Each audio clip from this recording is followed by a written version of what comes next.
ಆಚಿ chilli powder ಸಖತ್ ಖಾರ ಬಣ್ಣ ಮತ್ತು ರುಚಿ ಆಚಿ ಚಿಲ್ಲಿ ಪೌಡರ್. ಇನ್ನು ಆ ಕಡೆಗೆ ಲೋಕಸಭೆಯಲ್ಲಿ ರಾಹುಲ್ ಗಾಂಧಿ ಅವರು ವಿಚಾರ ಸದನದಲ್ಲಿ ಅವರು ಕೂಡ ನಿನ್ನೆ ಮೊನ್ನೆ ಜೋರಾಗಿತ್ತು. ಸಂಸತ್ ಆವರಣದಲ್ಲಿ ರಾಹುಲ್ ವರ್ಸಸ್ ಕೇಂದ್ರ ಸಚಿವ ರವನೀತ್ ಈಗ ಬಿಟ್ಟು ಅವರು.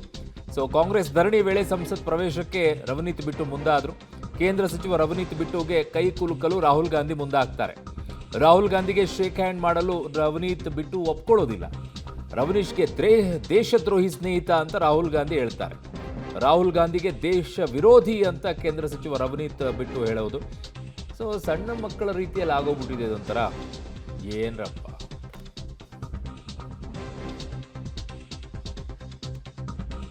ಸೊ ಇಲ್ಲೀಗ ನಡೆದಿರುವಂಥ ರೀತಿಯನ್ನು ನೋಡ್ಕೊಳ್ಳಿ ಹೇಗಿದೆ. ಕೇಂದ್ರ ಸಚಿವ ಏನು ಕೈ ಕುಲುಕ್ ಬಿಟ್ಟಿದ್ರೆ ಏನಾಗ್ತಿತ್ತು ರವನೀತ್ ಬಿಟ್ಟೋಗೆ.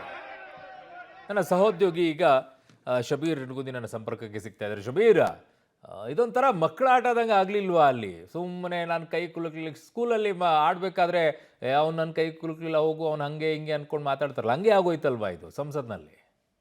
ಖಂಡಿತವಾಗ್ಲೂ ಅರುಣ್, ಇದೊಂದು ರೀತಿ ಸಣ್ಣ ಮಟ್ಟದ ಕೀಳು ಅಭಿರುಚಿಯ ರಾಜಕಾರಣ ಅಂದ್ರೂ ಕೂಡ ಬಹುಶಃ ತಪ್ಪಾಗ್ಲಿಕ್ಕಿಲ್ಲ. ಸಂಸತ್ ಭವನದ ಅಧಿವೇಶನ ನಡೀತಾ ಇರುವಂತಹ ಹಿನ್ನೆಲೆಯಲ್ಲಿ ಕೇಂದ್ರ ಸಚಿವ ರವನೀತ್ ಬಿಟ್ಟು ಕೂಡ ಈಗ ಪಾರ್ಲಿಮೆಂಟ್ ಅನ್ನ ಪ್ರವೇಶ ಮಾಡ್ತಾ ಇದ್ರು. ಈ ಸಂದರ್ಭದಲ್ಲಿ ಕಾಂಗ್ರೆಸ್ ನಾಯಕರು ಪ್ರತಿಭಟನೆಯನ್ನ ಕೂಡ ಮಾಡ್ತಾ ಇದ್ರು. ರಾಹುಲ್ ಗಾಂಧಿ ಕೂಡ ಈ ಪ್ರತಿಭಟನೆಯಲ್ಲಿ ಇದ್ರು. ಇಬ್ರು ನಾಯಕರು ಮುಖಾಮುಖಿ ಆದಂತ ಸಂದರ್ಭದಲ್ಲಿ ರಾಹುಲ್ ಗಾಂಧಿ ಕೈ ಕುಲುಕುವಂತ ಪ್ರಯತ್ನವನ್ನ ಮಾಡಿದ್ದಾರೆ. ಈ ಸಂದರ್ಭದಲ್ಲಿ ಅವರು ಕೈ ಕುಲುಕ್ಲಿಕ್ಕೆ ಹಿಂದೇಟ್ ಹಾಕಿದ್ದಾರೆ. ಈ ಸಂದರ್ಭದಲ್ಲಿ ರಾಹುಲ್ ಗಾಂಧಿ ಅವರನ್ನ ದೇಶದ್ರೋಹಿ ಸ್ನೇಹಿತ ಅನ್ನುವಂತಹ ಪದವನ್ನ ಬಳಕೆ ಮಾಡಿರುವಂತದ್ದು.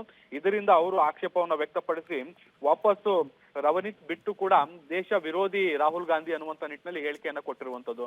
ಒಂದ್ ರೀತಿ ಶೇಕ್ ಹ್ಯಾಂಡ್ ವಿಚಾರ ಮತ್ತೆ ಬೇರೆ ಹಂತವನ್ನ ತಲುಪುವಂತಹ ವಿಚಾರವನ್ನ ಕೂಡ ನಾವಿಲ್ಲಿ ಗಮನಿಸಬಹುದು. ಒಂದ್ ರೀತಿ ಒಂದು ರಾಜಕಾರಣವನ್ನ ಹೊರತುಪಡಿಸಿ ಒಂದು ಸೌಹಾರ್ದಯುತವಾದಂತ ವ್ಯವಸ್ಥೆಯನ್ನ ಮೇಂಟೈನ್ ಮಾಡಬೇಕಾಗಿತ್ತು, ಬೇರೆಯವರಿಗೆಲ್ಲ ಮಾದರಿಯಾಗಿರ್ಬೇಕಾಗಿತ್ತು.